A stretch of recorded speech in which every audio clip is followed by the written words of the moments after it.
A legal showdown looms between the Deputy National Police Commissioner for Crime Detection and his superior, National Police Commissioner Fannie Masemola, over his placement on leave of absence. I asked him to stay home while at the same time I'm doing internal investigation. The internal investigation will determine as to what next course of action will be taken. I can't preempt. Probably the investigation can say, no, there's nothing, come back, and then we will continue working. Or if there's some other things, there will be other processes that will follow. Sibiya alleges that he was suspended on untested allegations after KwaZulu-Natal top cop Nhlanhla Mkhwanazi accused him of being involved in the disbandment of the political killings task team. He accuses his boss of being biased and taking action against him with ulterior motives.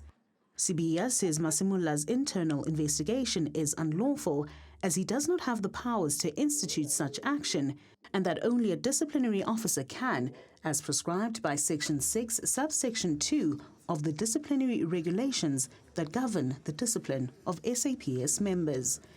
The second-in-command argues that Masemola attempts to usurp the powers of the Commission of Inquiry, tasked with investigating allegations of corruption within the police service. My plea to the nation, my plea to anybody who is involved, let these allegations be investigated by a team, a neutral team, not the one that is being driven from KZN or from somebody. Let the minister say, I'm appointing 1, 2, 3, 4 to investigate this allegation, plain, fair and square in an open manner. Let there be a report. That's what the president has pronounced to be headed by a judge. That makes me sleep. Now, why can't we all subject ourselves to that process? Why some people want to act ahead of time?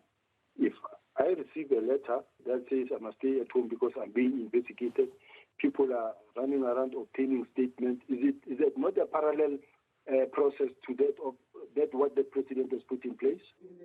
But Masemola in papers disputes this.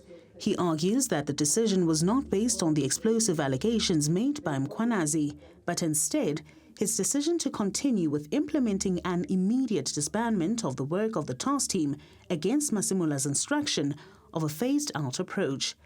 This, along with the tug-of-war over the criminal dockets which were being investigated by the task team, has severely diminished the already waning trust in the police service. Well, one of the main reasons we've seen this massive fracture at the top leadership was as a result of the so-called disbanding of this unit back on the 31st of December 2024. And this is the rationale behind, or part of the rationale behind, the press conference early July by Mkhwanazi and the subsequent developments we've seen with the suspension of General Sibiya by General Masemola. So I think everybody's kind of concerned, where are these dockets? Are they going to be reinvestigated?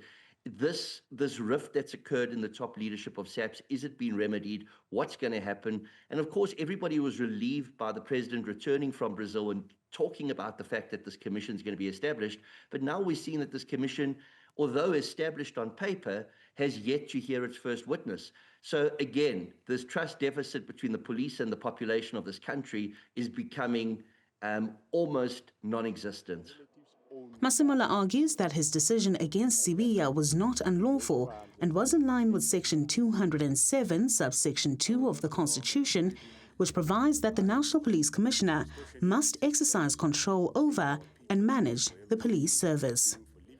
For Newzroom Afrika on Channel 405, I'm Zoleka Qodashe in Johannesburg.